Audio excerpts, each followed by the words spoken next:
Здравейте, вие сте с Лемамет, аз съм Шевкет. Днес имам удоволствието и честта да разговарям с един изключителен експерт в своята област, в областта на спортната медицина. Това е човек, който има над 25 години професионален опит в спортната медицина и професионалния спорт.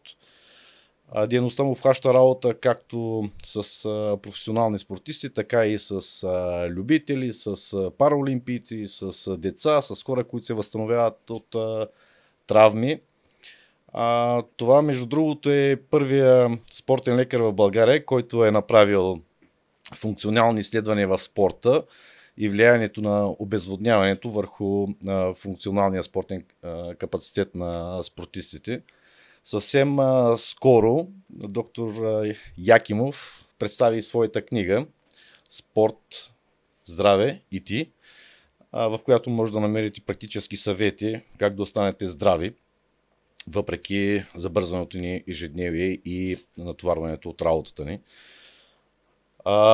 Днес, между другото, спортната медицина може да ви звучи и като нещо, което е предназначено само изключително за спортисти, но всъщност тя е полезна за всички нас, за всеки един от нас, който иска да остане така активен, здрав и да се чувства добре в своето тяло. Добре дошъл, доктор Якимов, радвам се, че си тук. Със сигурност пропуснах доста неща. Би ли се представил сам, да кажеш няколко думи за себе си? Здравейте на уважаемите зрители и на Лемамет. Благодаря за поканата за това участие във вашия подкаст.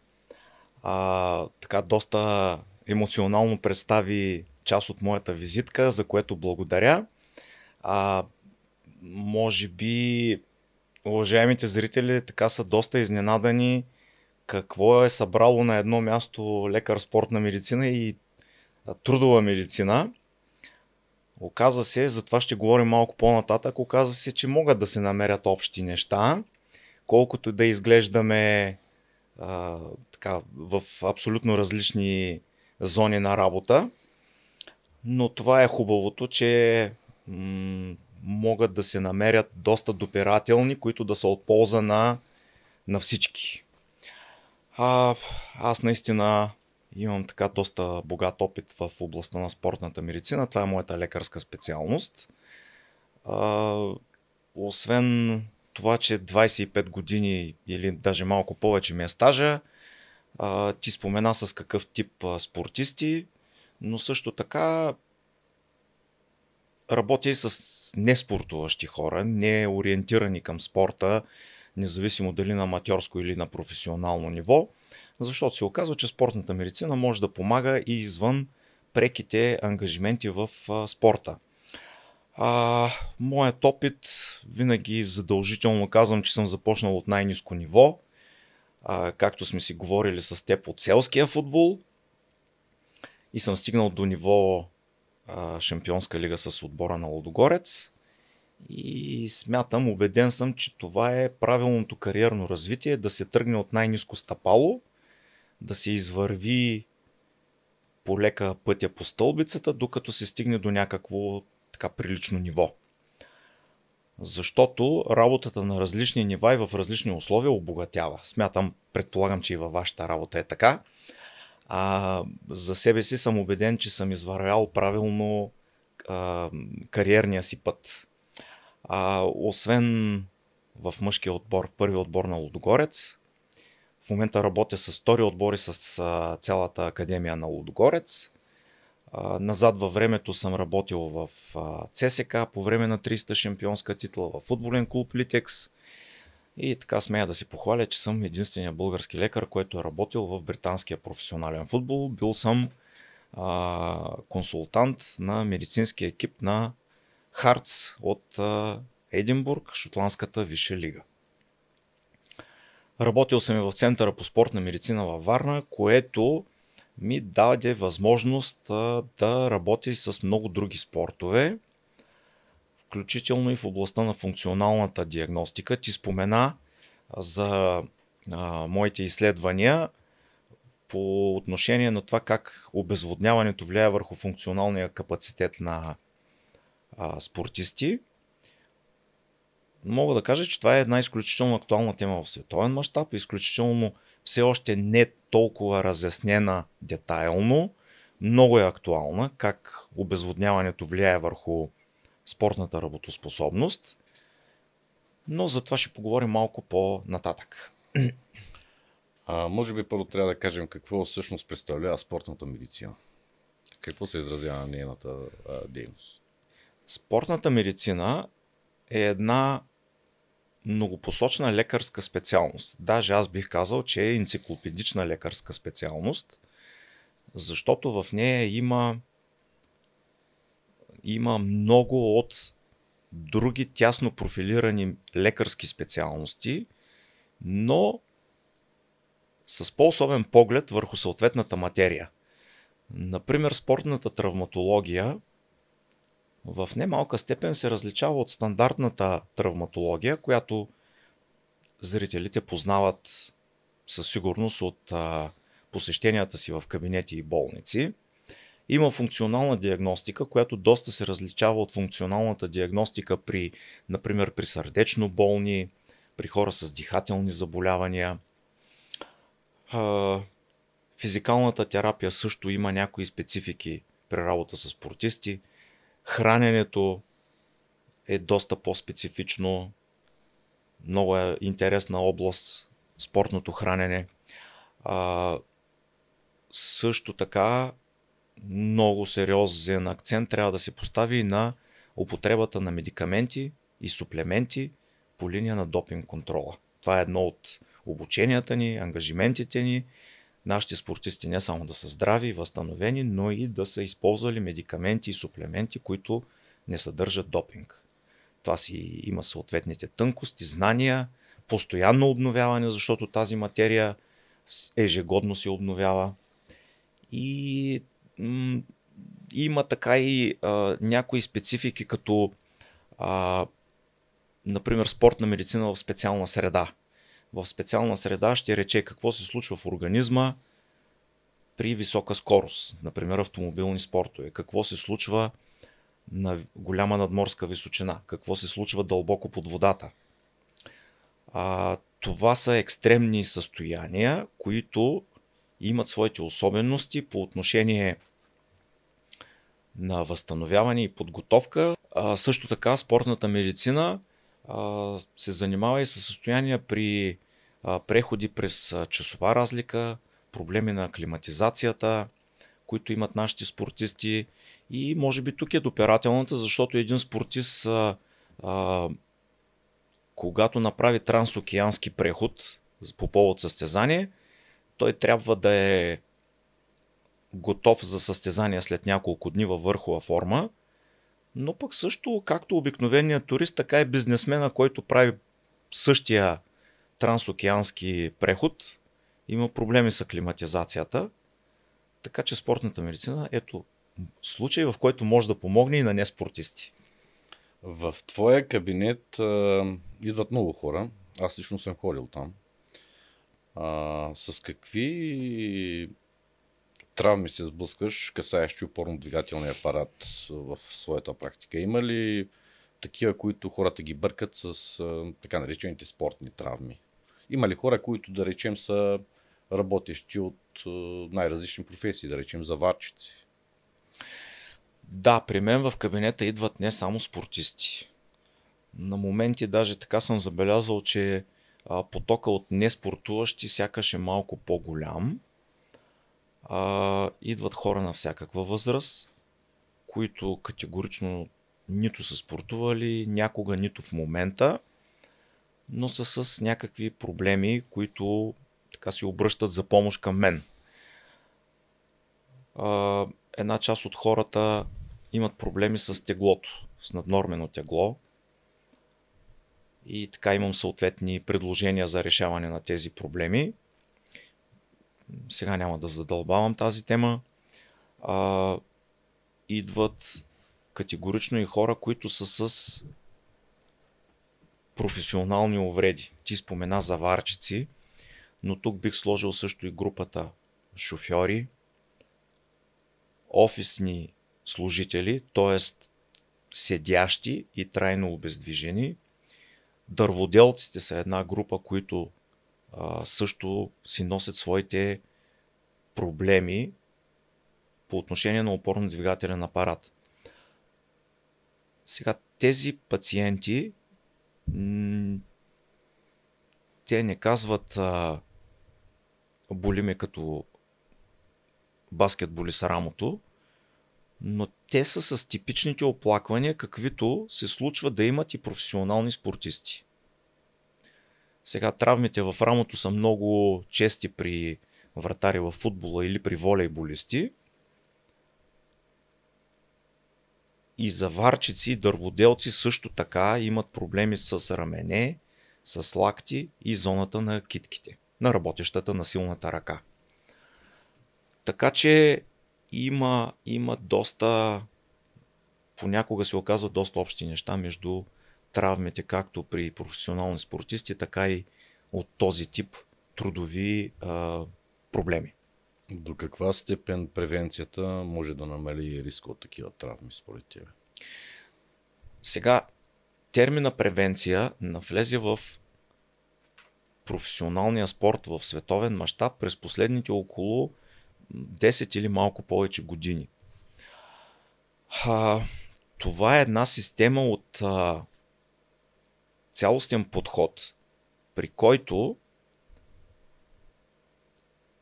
екипите, медицинските екипи, които работят с даден отбор или с даден спортист, изработват специална система, чрез която да се минимизира риска от травми. Да кажем в футбола да се минимизира риска от травми на долни крайници, като се започне бедро, тазобедрена става, коляно, подбедрица, глезен или ахилесово сухожилие. Разработени са вече като стандарти специфични упражнения преди тренировка, след тренировка, различни физикални методи, които да направят така, че тези най-активни части от тялото да бъдат относително предпазени от травми. Сега, на 100% гаранции никой не може да даде. Но е факт, че такива програми има. В баскетбол, волейбол, хандбол, например, са за горни крайници, гръб и поясна област, освен крака, естествено. Така че това са едни елементарни и много лесно изпълними упражнения. Тук не става въпрос за някакви много сложни упражнения, за изпълнение с някакви пособия или техника, апарати. Напротив, аз поне така съм привърженик на британската школа в този подход, че с елементарни пособия или даже и без пособия може да се постигне един добър ефект по отношение превенция на травмите в дадена част от тялото. Преди малко спомена за хора, които те посещават, пациенти, имат проблеми. Това са хора, които работят в офис, да речем. Чувала си фразата, напоследък е доста модерно да чуваме, че седенето всъщност е новото пушене. Много хора, включително и аз, понякога прекарваме около 6-7 часа, може би и повече пред компютър. До какви реални здравословни рискове и проблеми всъщност води тази продължителна седяща работна поза според теб? Това е един феномен, който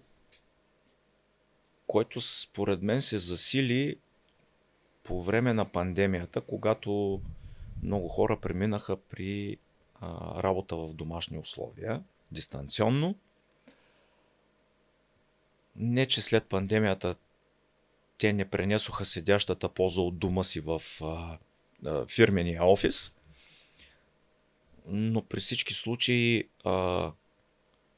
компютъризацията на, може би, почти всички или всички професии доведе до тази офисна болест.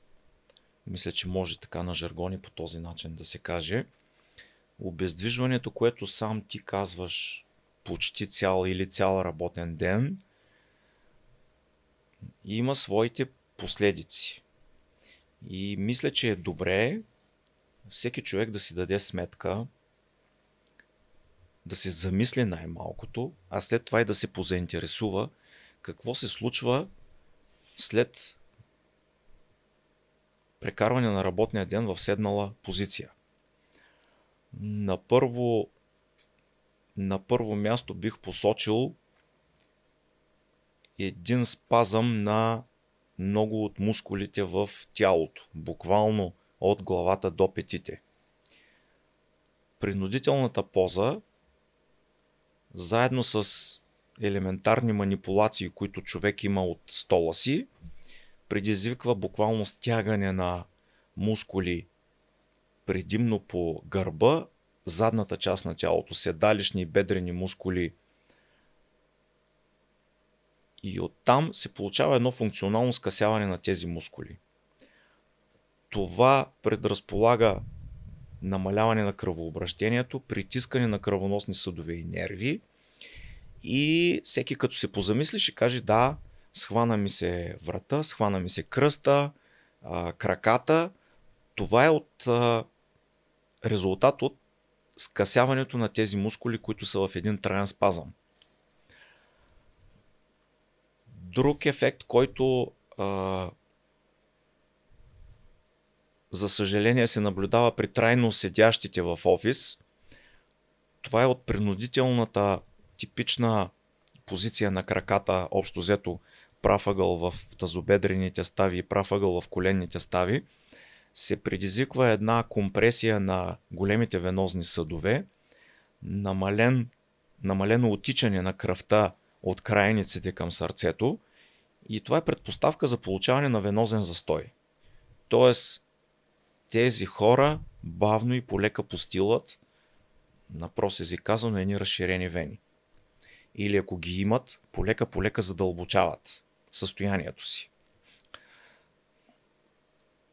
Съответно, този намален отток на венозни съдове, той влияе въобще върху сърдечно-съдовата система и върху артериалното кръвообращение, върху сърцето, и тези хора имат своя сърдечен риск.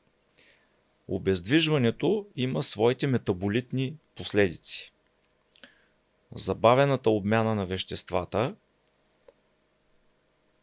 влиза в противоречие с умствената активност, която нормално човек има на работното си място, а основното гориво на мозъка е глюкозата. Човек търси под някаква форма сладко.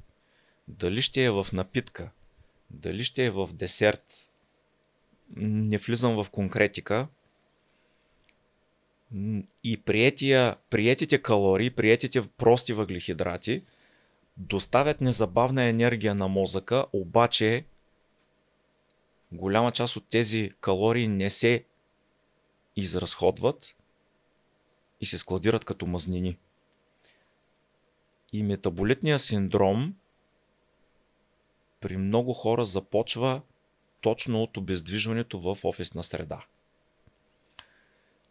Сега също така, за съжаление, много често при офисни работници се среща и обезводняване. Аз съм се занимавал и извън спорта с такива хора.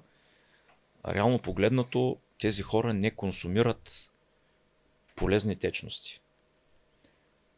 За сметка обаче на това, често, в много случаи, при много хора се приемат кофеинови напитки, да не изброявам целия спектър, с цел тонизиране, работоспособност, но един от страничните ефекти на кофеиновите напитки е засилване на обезводняването. И на фона на намаления прием на полезни течности, това съответно си има своите негативни прояви. Каква е връзката според теб между физическата активност и психичното здраве? И как спорта помага за това да се преборим с стреса? Сега, физическата активност, най-общо казано, тук не говорим за тренировки Изобщо не казваме, че всеки човек, работещ на стол в офис, трябва да стане спортист. Говорим за физическа активност, за движение в най-елементарния смисъл на тази дума. Ако добавяме и някакви елементи на раздвижване, активност, това би било много добре. Допреди да стегнем за темата за тренировки в така по-обичайния смисъл на тази дума. Значи всяка физическа активност раздвижва кръвообращението, раздвижва и тези спастични мускули, за които говорим.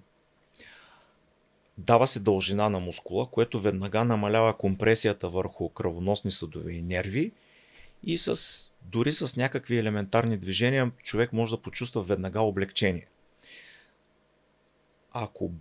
Ако човек има възможност и желание, естествено, да направи и няколко по-активни упражнения, доказано е, че дори краткотрайни физически упражнения засилват отделянето на хормоните, наречени ендорфини.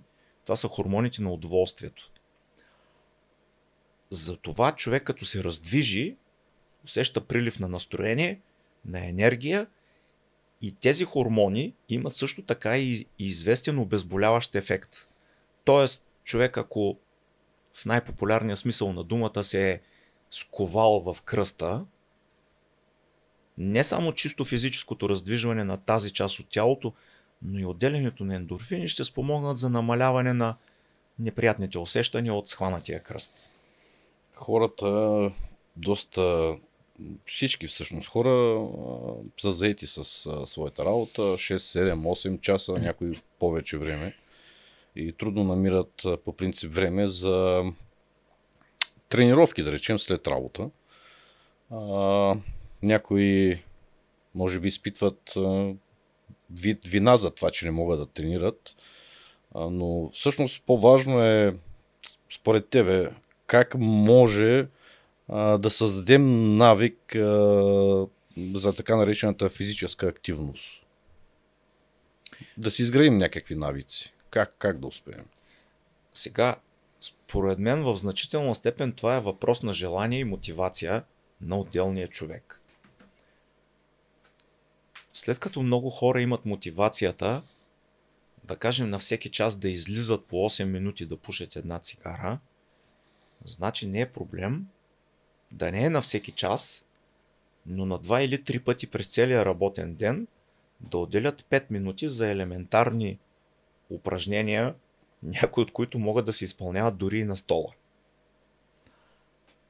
Така че всичко е въпрос на философия, менталитет и желание. Не говоря за чисто тренировъчни спортни упражнения, а за най-елементарни, по-специфични движения, които всеки може да направи. Аз ще направя аналогия с спортисти, с които работя, от индивидуални спортове, които така са на доста сериозно ниво и по няколко пъти в годината им се налага да правят трансокеански самолетни преходи, за да се състезават на друг континент. Полетите са от 8 до 12 часа. Някой път и 2 полета в денонощие.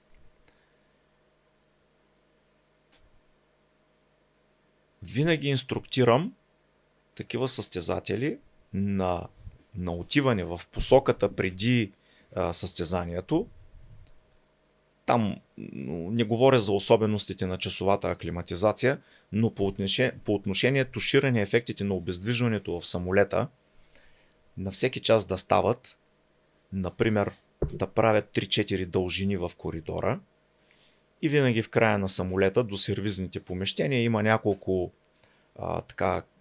квадратни метра по-широки, където на място уточняваме какво може да направи в рамките на 2-3-4 минути спортиста, за да пораздвижи мускулатура и кръвообращение. Същото може да се случи и на работно място. Съобразно разположение, локация на офис.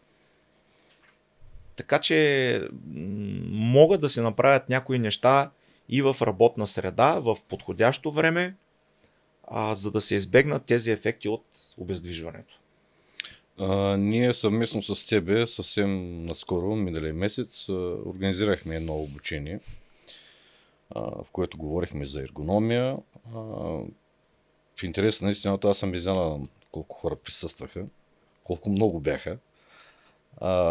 Там показа упражнения, които включително и към нас, и към теб имаше запитване дали могат хората да ги получат по някакъв начин в електронен формат. Видя, че много хора питат именно за тия упражнения. Ти сам спомена, че могат да бъдат направени, както се казва, и в офис среда. Дали ще може да покажеш някой от тях? Аз между другото си нося едно топче, което лично аз използвам вкъщи доста често. Молбата ми, ако можеш да покажеш някой от тях, да речем за хората, които са в офис, би било доста полезно. Разбира се, ще покажа, ще коментираме няколко упражнения, но преди това няколко думи. Аз също така бях, и все още продължавам да съм приятно изненадан от това, което се случи на нашето съвместно събитие. Хората наистина проявиха интерес, имаше въпроси, достатъчно. Всички разяснения, които направихме съвместно по време на това събитие, мисля, че хората много добре разбраха как могат да се справят с ефектите от обездвижването. И всъщност това беше и начин, ще се върна в началото на нашия разговор, това беше и начин да покаже, че спортната медицина не е само за спортисти, а може да помогне на всеки.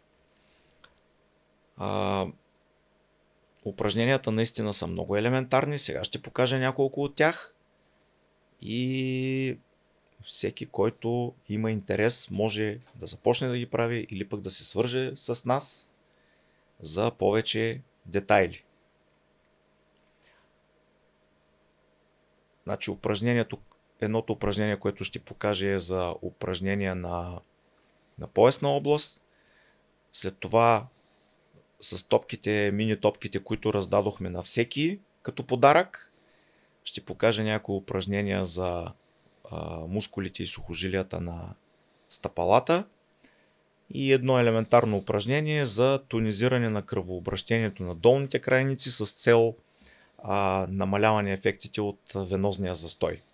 Така, това са две упражнения за зоната на гърба и кръста. Заставате пред бюрото или висок стол.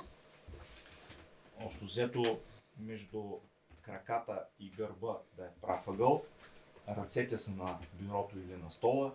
Вдишвате, издишвате, отпускате главата надолу, след което максимално изтегляте таза назад, така че да усетите едно приятно обтягане по целия гръб, от тила до таза.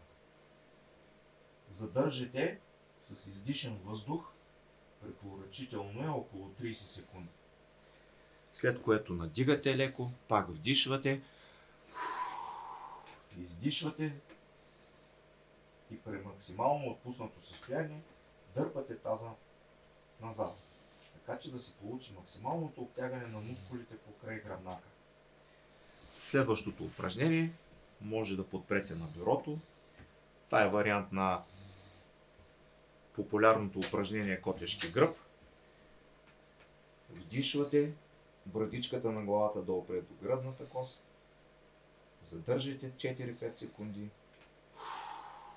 Издишвате и подчертавате обратна дъга с повдигане на главата нагоре.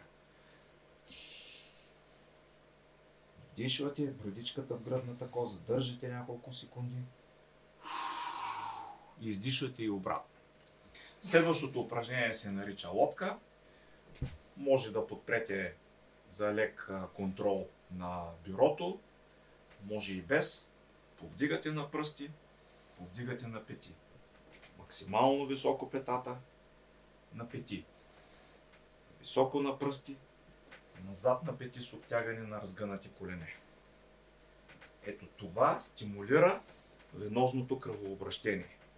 Мускулната помпа работи и разнася застоялата кръв. 15-20 изпълнения са напълно достатъчни. Това, което показахме на нашето събитие с тази каучукова топка с масажни зъбчета, започвате да правите масаж по свода, като се започва по вътрешния ръб, бавно до приятна поносима болка до петата, след това се минава по средата. Отново може да разгънете пръстите, минавате по-към външния ръб, стигате абсолютно до външния ръб и след това бавно връщате в обратна посока, докато стигнете до вътрешния ръб на свода. Минута и половина на единия, минута и половина на другия крак.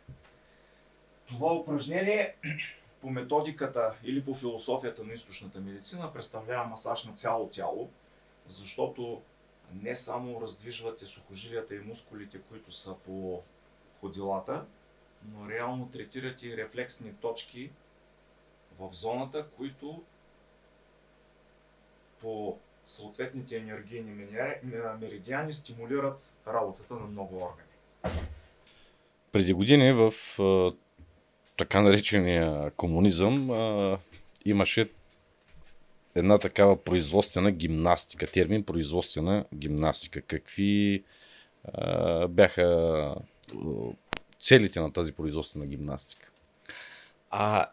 Ние до този спомен стигнахме съвсем случайно в един наш предварителен разговор по повод събитието, което направихме за ергономията.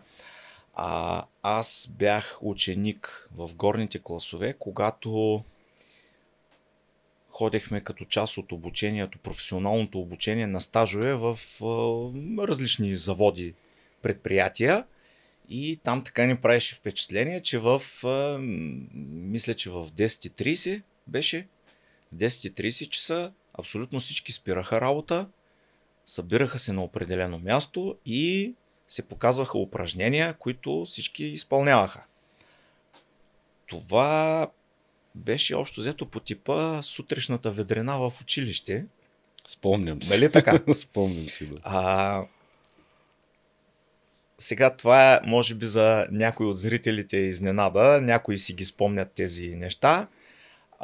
Ако говорим по-сериозно, всъщност това е била някаква система за избягване на ефектите от обездвижване или там специфична работна поза, каквато имат съответните хора, за да се стимулира точно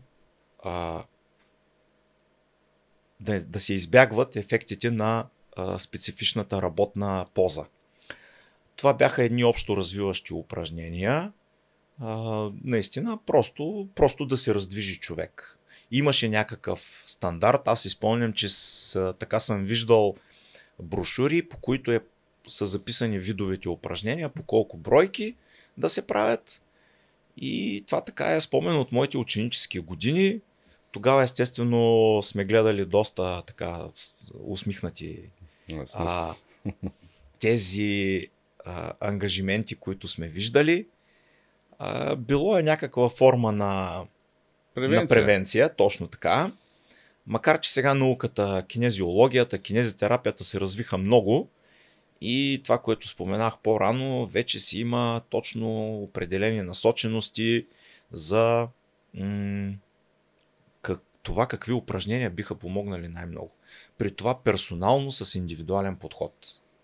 Това беше следващия въпрос всъщност. Дали има някакви съвременни практики, които наследяват тази производствена гимнастика? Ако в спорта говорим за превенция на травми, реално това е превенцията в извън спортна, в офисна среда.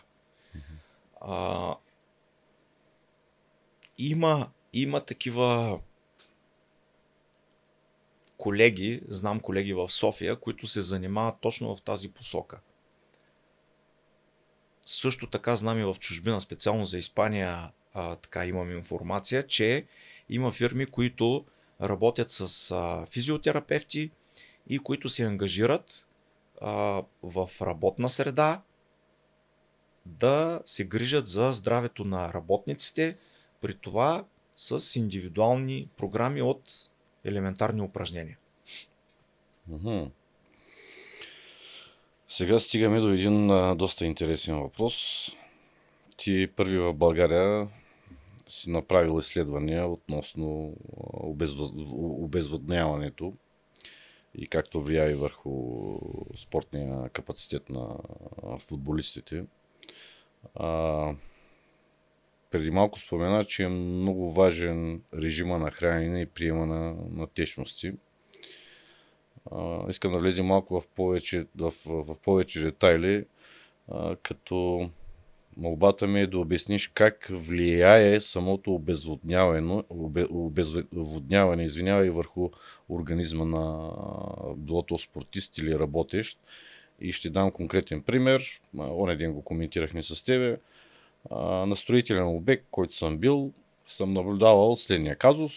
Рано сутринта, в 6 часа, обект е, да речем, извън града, на 20-30 км. Сега да не казвам повече, нали, да не влизам в детайли. Човека, сборния им пункт е на една спирка. Хората на спирката има кафе-машина, пият по едно кафе в 6 часа. Стигат на обекта в 7, там пият второ кафе. Говорим за период, в който месеците са с високи температури, летен сезон е. Започват работа в 8, в 10 часа спират пак за кафе. След като изпият кафето, идва обед, обядват, още едно кафе. И това нещо продължава с още едно-две кафета до края на работната смяна. В някои случаи съм наблюдавал, че хората, някои от тях, от работещите, изпиват по, може би, 6-7 кафета на ден, което за мен е изключително много. Как влияе кофеинът? И между другото ми спомена тук по-скоро, когато си говорихме за това, че самия генетичен тест може да дава доста голяма информация за това как влияе кофеина върху човешкия организъм. Сега молбата ми е да кажеш няколко думи, малко повече детайли за обезводняването, за тия генетични тестове, може би няколко думи. По отношение на обезводняването, основните изследвания, които съм правил, да, бяха с професионални спортисти, но те резултатите важат и за неспортуващи хора. И аз ще си опитам да обясня ефектите на обезводняването, така че неспортуващите да разберат какво се случва. Значи аз направих един функционален тест за непрофесионалните хора. Това е един специфичен тест с натоварване на велоергометър. Може би са виждали по телевизията кадри, като се изследват спортисти с маска за газов анализ, с електроди за отчитане на сърдечна дейност. Един такъв тест се прави до отказ, т.е. с постепенно увеличаване на натоварването, докато човек може да върти, поддържайки една определена скорост. Има си стандарти за натоварване на този тест.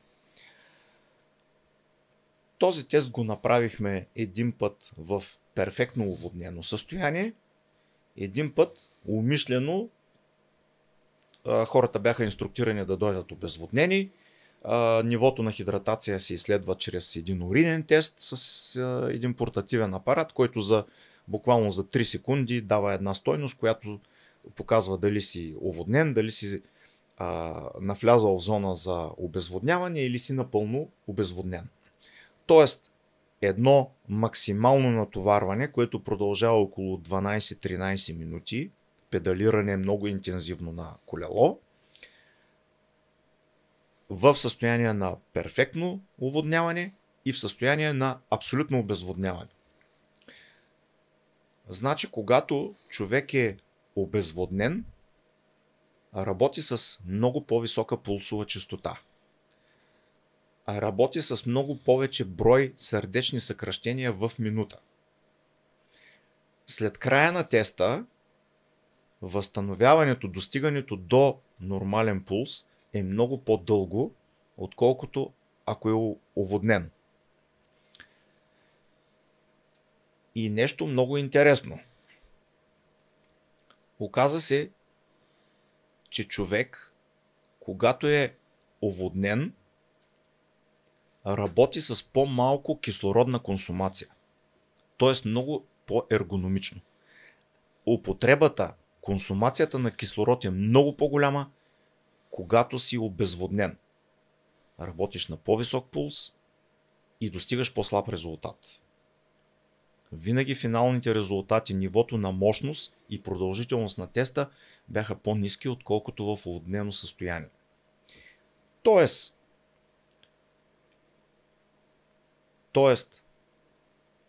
когато човек е оводнен, сърцето работи по-икономично. Опитвам се възможно най-разбираемо и с прости думи да обобщя резултатите от този тест. Работи по-икономично, с по-малко кислородна консумация, с по-малък брой съкращения. Това, което покрай тези и други тестове също видях, научих, изследвах, обаче е още по-интересно специално за хората извън спорта, независимо дали работят в офис или са шофьори. Оказа се, че промените в човешкото тяло започват дори при само 2% загуба на течности от нормалното течностно съдържание в организма. Сега, популярно е и за неспортисти да се казва, много хора има неспортисти, идват и казват: докторе, кажи ми какво да правя, получавам схващания на пръстците, да пия повече вода, да пия магнезий. Това по принцип са логични въпроси. Но също така много хора знаят, че ги болят мускули, сухожилия, спортистите са по-предразположени към мекотъканни травми, ако са обезводнени. Това го знаят доста хора. Но оказа се, че първият орган в тялото, който реагира на обезводняване, е мозъка.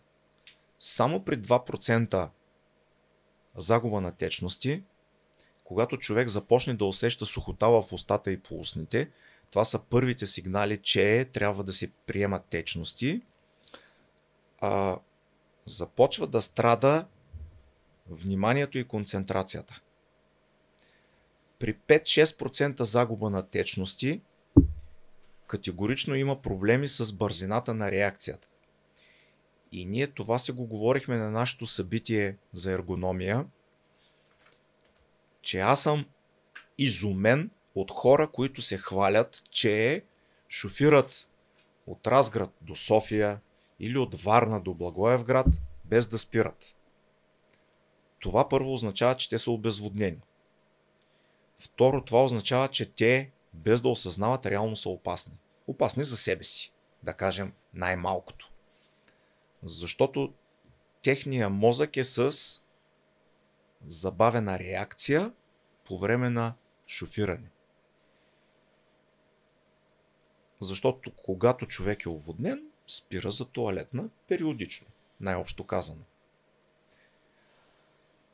И това, че се шофира 5-6 часа без спиране, категорично означава, че този човек е обезводнен. Също така при 5-6% обезводняване се появява и главоболие.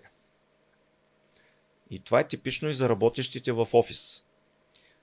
Къде от влошено качество на циркулиращия въздух, от намалена влажност, от нервно-психологическо напрежение от работата, което е обичайно, но основно от обезводняване, започва едно главоболие. Тогава хората посягат или към някакво лекарство за главоболие, или към кофеинова напитка, което всички кофеинови напитки като страничен ефект имат увеличаване на диурезата, т.е. усилват обезводняването. Тоест се влиза в един порочен кръг. Ти си обезводнен, но пиейки кафе, за да си освежиш, си обезводняваш още повече. И често пъти съвета ми към такива хора е, когато ти заболи глава в офиса, така за 1 час изпи около до 1 литър вода, не повече, често на глътки. Не изведнъж много, често на глътки. През 15 минути по 2-3 глътки.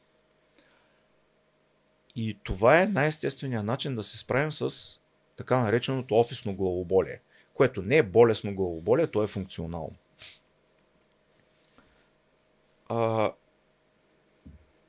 Така че темата за течностния прием е много важна.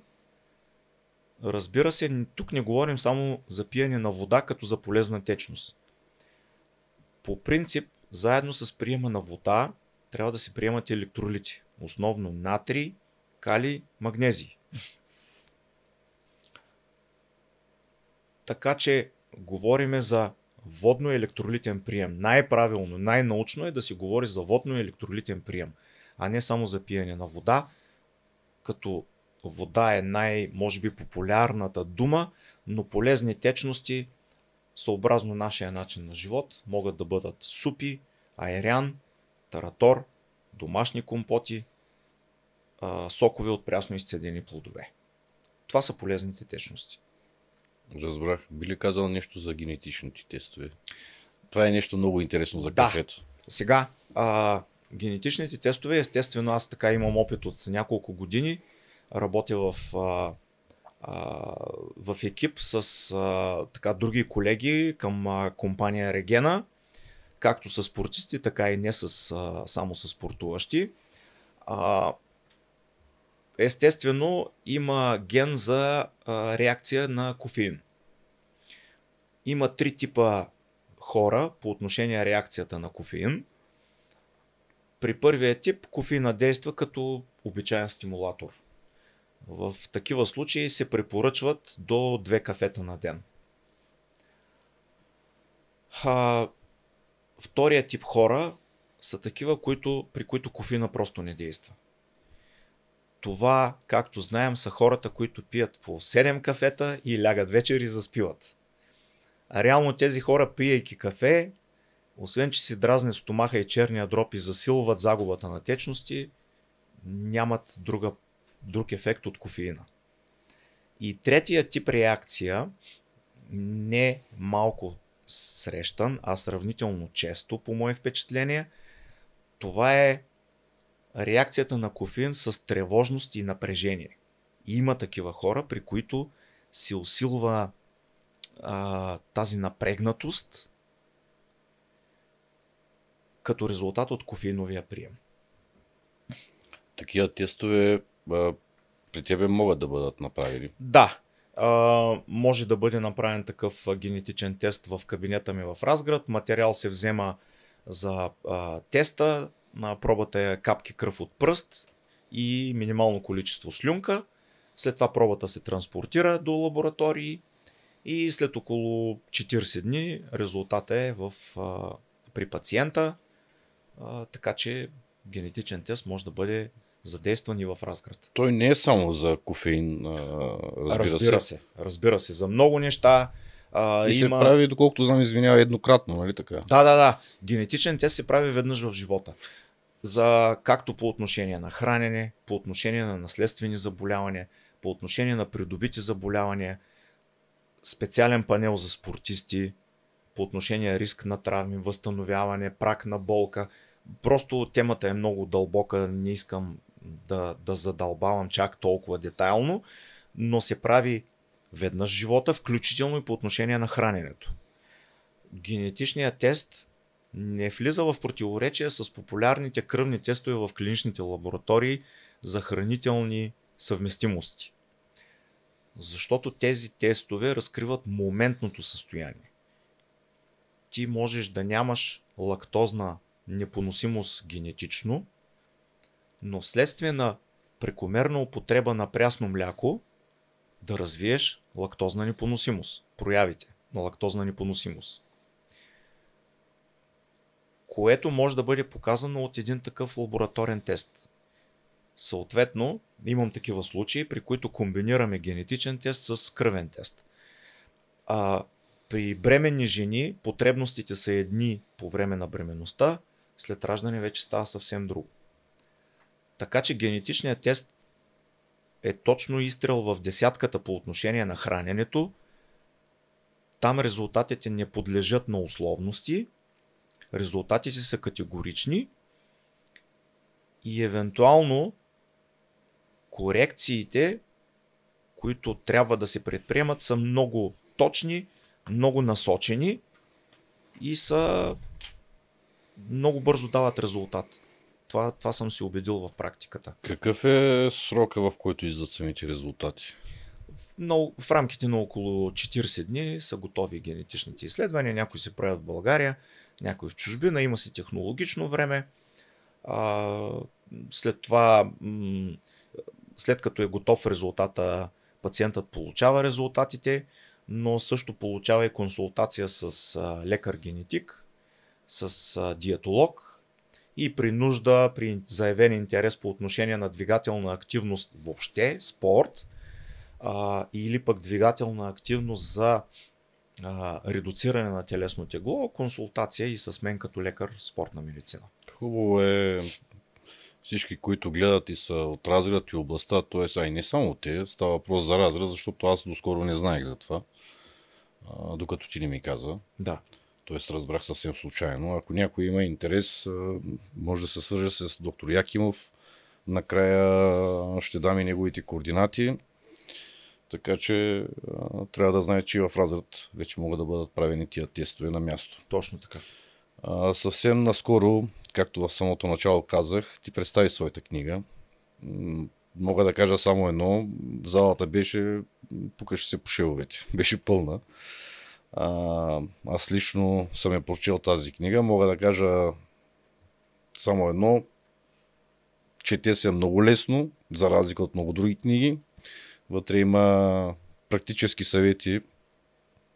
Аз лично намерих доста полезна информация в нея. Препоръчваме на всеки. Това е книгата. Били я показал. Ето това е книгата. Спорт, здраве и ти.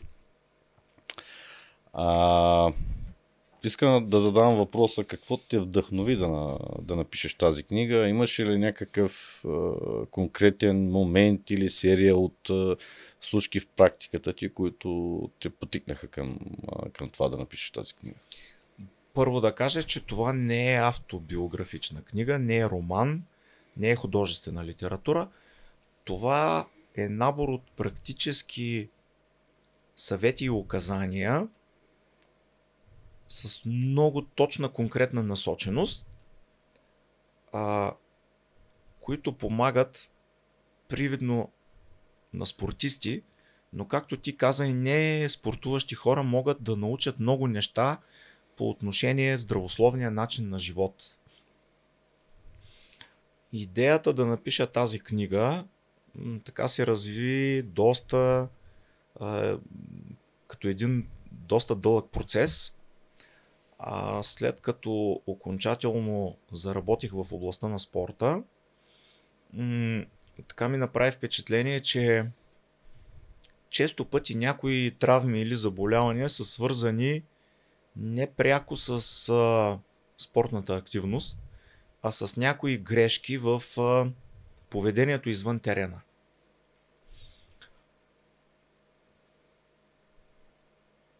Натрупвайки практика, установих, че едни и същи грешки се повтарят на различни места, в различни спортисти, различни спортове, различни националности спортисти.